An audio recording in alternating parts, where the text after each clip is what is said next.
আমি কিন্তু এই বড় রাজনৈতিক দল, বড় বড় দল, তাদের যে গোষ্ঠী দ্বন্দ্ব সেইটা যে সবসময় ভোটিং বিহেভিয়ারে বিরাট একটা গুরুত্বপূর্ণ ভূমিকা নেয়।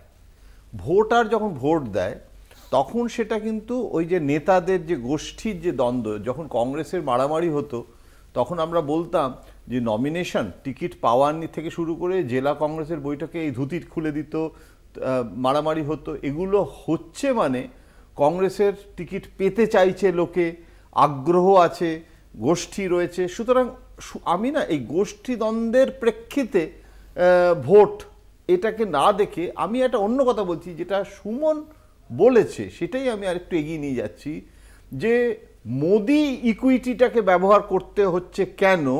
তার কারণ রাজ্য সংগঠনে শুধু গোষ্ঠীদ্বন্দ্ব নয়, মানে তুমি একটা ট্রেতে করে মোদি খাবারটা সাজিয়ে দিয়ে দিল, সেটা তারা কতটা তোমাকে তো হাত দিয়ে খেতে হবে। মোদি তো শুভেন্দুর হয়ে খেতে পারে না, শুভেন্দুর স্টমাক, শুভেন্দুর পাকস্থলী বা তোমাকে নিজেকে সেটা।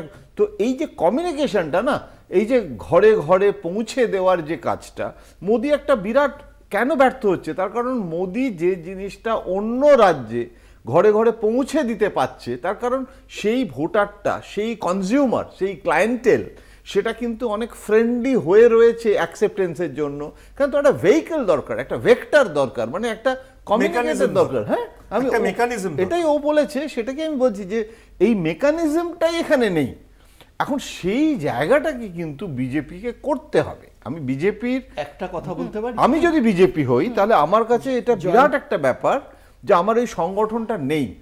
জয়ন্ত দার সাথে আমি সম্পূর্ণ, ঠিক কমিউনিস্ট পার্টিতেও এটা হয়েছিল, কিন্তু নিশ্চয়ই নিশ্চয়ই এটা কোনো শম্পা আছে, শম্পাকে জিজ্ঞেস করো যে কিভাবে কমিউনিস্ট পার্টির সাংগঠনিক শক্তি, মানে কেন্দ্রীয় কমিটি, শাখা কমিটি, জেলা committee, zonal committee, LC, CC, এদের কিন্তু এলসিসিসি নেই, কিন্তু একটা রেজিমেন্টেশন সাংঘাতিক বিজেপির আরএসএস এর ছিল, যেটা পশ্চিমবঙ্গে এরা এক্সটেনশন অফ পুরনো কংগ্রেস বা বিজেপির নিজস্ব সংগঠন নেই।